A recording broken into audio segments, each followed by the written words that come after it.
My dear Naga brothers and sisters, I take this opportunity to share some personal thought through this short video, which I hope will be worthy enough of your time. During this unfortunate time, when unprecedented disruption has been triggered by the COVID-19 pandemic in every part of the country, why is the state government dishonest about the state preparedness to combat COVID-19? Sensing the dangerous pace at which the virus is spreading, in the month of February, during the budget session, I had sought answers to the preparation in place for the state to tackle COVID-19. The reply from the government was that it was well prepared to handle any eventuality. However, the reality today is far from the assurance given the present condition of the state, where everything is in disorder. The Chief Minister rightly stated that we were bound to be affected by this virus. But was he even concerned about the preparedness of the state when he had the time and the state remained as a green zone? The excessive publicity given to the consignments brought by aircraft of Indian Air Force initially made the public feel somewhat safe. But as is evident to everyone, there was little done on the ground. Even the standard operating procedure issued by the state government does not contain any concrete guideline to be followed. The SOPs are confusing not only to the public, but even for the officers in the field to implement. Apart from the numerous SOPs issued, take the example of the last detailed SOP dated the 14th May 2020, which is ambiguous and leaves room for personal interpretation. It is a work of half-hearted dedication, as the government is not serious about the well-being of the people.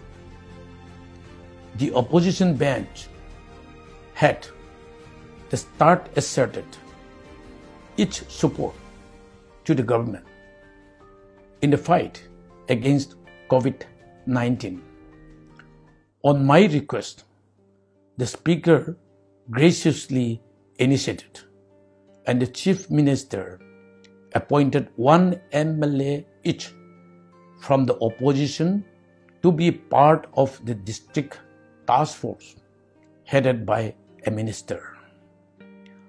However, the government has willfully neglected the role of the opposition members in every decision making, even to the extent of keeping the visit of the Chief Minister and Minister in charge of some districts from the knowledge of the opposition MLAs.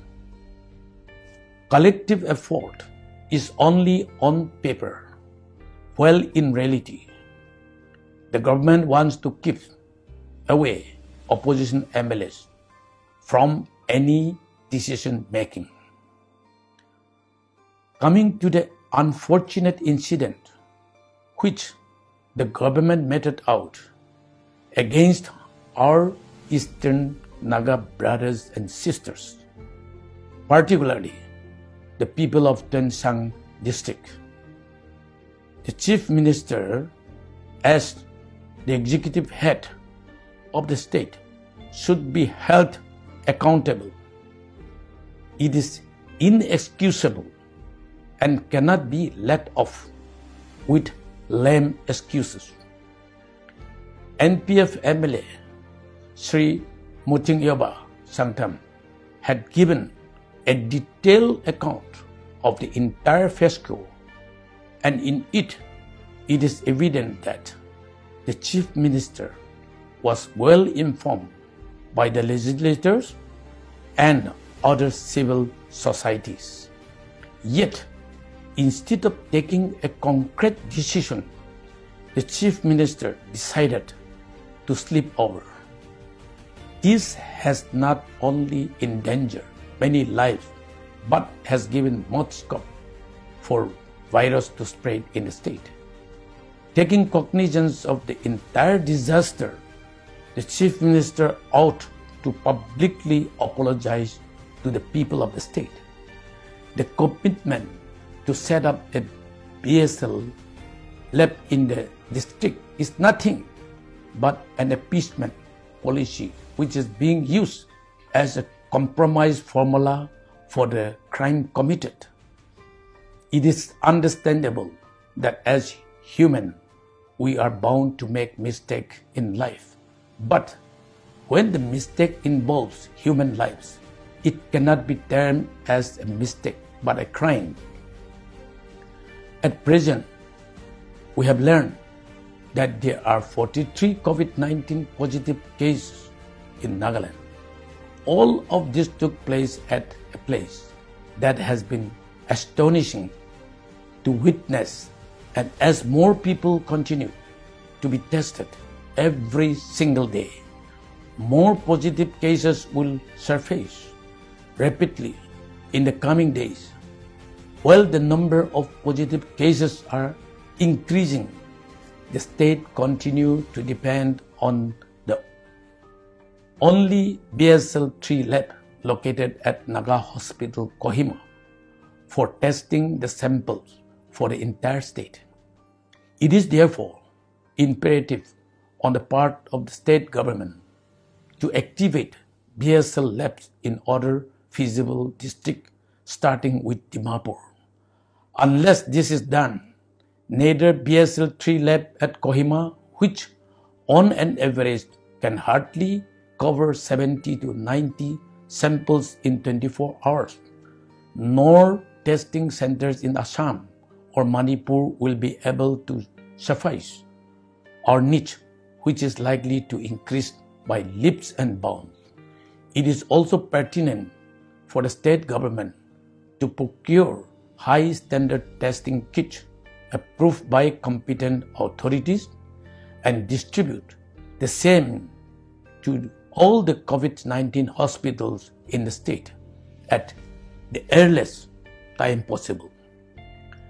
The plight of people stranded outside the state also needs to be addressed at the earliest.